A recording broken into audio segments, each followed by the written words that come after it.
MP BJP के जनप्रतिनिधियों की पचमढ़ी में पिछले 3 दिन से चल रही पाठशाला आज खत्म हो गई। इन 3 दिनों में गृह मंत्री अमित शाह से लेकर रक्षा मंत्री राजनाथ सिंह और पूर्व मुख्यमंत्री शिवराज सिंह चौहान से लेकर वर्तमान मुख्यमंत्री मोहन यादव तक ने इन सबको पाठ पढ़ाए। ये पाठ विचारधारा से लेकर अपने कामकाज में बेहतरी और व्यक्तित्व निर्माण के लिए थे। पिछले 3 दिनों में हमारे विधायकों और मंत्रियों ने क्या क्या सीखा और कितना अच्छा समय साथ में बिताया, देखिए पचमढ़ी से आई हमारी इस ग्राउंड रिपोर्ट में। पचमढ़ी में चली बीजेपी की पाठशाला आज खत्म हुई। मुद्दा था नेताओं को अनुशासन का पाठ पढ़ाना। जगह थी पचमढ़ी का होटल ग्लेन व्यू।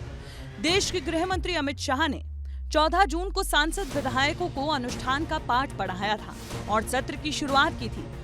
पहले दिन गृह मंत्री अमित शाह ने नेताओं को गलत बयानबाजी से बचने की सलाह दी थी। दूसरे दिन नेताओं मंत्रियों को स्टाफ चयन को लेकर समझाइश दी।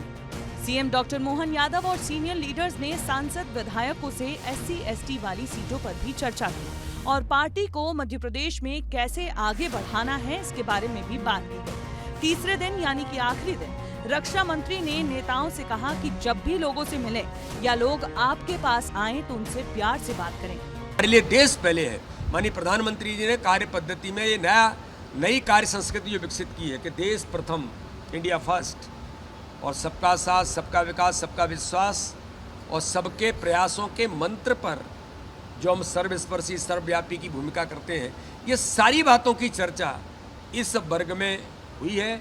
ज़्यादा से ज़्यादा सांसदों का हमने 2 सत्र हमारे ऐसे थे जिनमें हमने अलग अलग प्रकार से ग्रुप डिस्कशन किए, समूह से चर्चाएं की।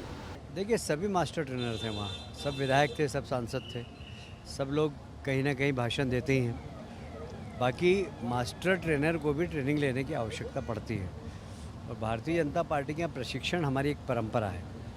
जनसंघ के ज़माने से हम काम कर रहे हैं।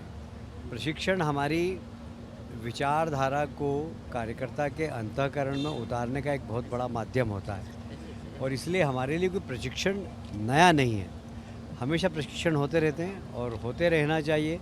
दुनिया की सबसे बड़ी पार्टी जिसमें अनुशासन की लगातार बात की जाती है, आखिर उसको प्रशिक्षण शिविर की जरूरत क्यों पड़ी, ये भी आपको बताते हैं। दरअसल ऑपरेशन सिंदूर के बाद मंत्री विजय शाह ने कर्नल सोफिया कुरैशी को लेकर विवादित बयान दिया था, जिस पर पार्टी की जमकर किरकिरी हुई थी। सांसद फग्गन सिंह कुलस्ते ने भी अपने एक बयान में आतंकवादियों को हमारे कहकर संबोधित कर दिया था, जिस पर विपक्ष खूब हमलावर हुआ था। मंत्री प्रहलाद पटेल ने जनता के आवेदनों को भीख कह दिया था, जिसके बाद पार्टी बैकफुट पर आई थी और यही कुछ वजहें हैं जिन्हें सुधार के लिए बीजेपी ने ये शिविर रखा। बीजेपी अपने शिविर को अनुशासन का दूसरा नाम दे रही है तो विपक्ष इस पर हमलावर है। कांग्रेस के प्रदेश अध्यक्ष जीतू पटवारी ने बीजेपी के शिविर की जमकर आलोचना की। प्रशिक्षण था, देवड़ा ने जो गालियां दी सेना को, जो गालियां दी विजय शाह ने, इसका डैमेज कैसे कंट्रोल करें। 170 करोड़ रुपए के कर्जे में है देश, पहली बार, और राज्यों का कर्जा अलग है। मतलब इतना बड़ा कर्जदार की जितनी बड़ी इकोनॉमी उसका 85% कर्ज है हम पे। इससे कैसे निपटे, देश को कैसे गुमराह करें। गुमराह करने का प्रशिक्षण था। दुनिया भारतीय जनता पार्टी की नींव झूठ की, नफरत की और गुमराह करने की है। बीजेपी के शिविर में 201 जनप्रतिनिधि शामिल हुए थे, जिसमें 165 विधायक और 29 लोकसभा सांसद और 7 राज्यसभा सांसद थे। शिविर की गंभीरता को आप इस बात से समझ सकते हैं कि शिविर में खुद बीजेपी संगठन की रग रग से वाकिफ अमित शाह खुद शामिल होने पहुंचे और बीजेपी नेताओं को अनुशासन का पाठ पढ़ाया।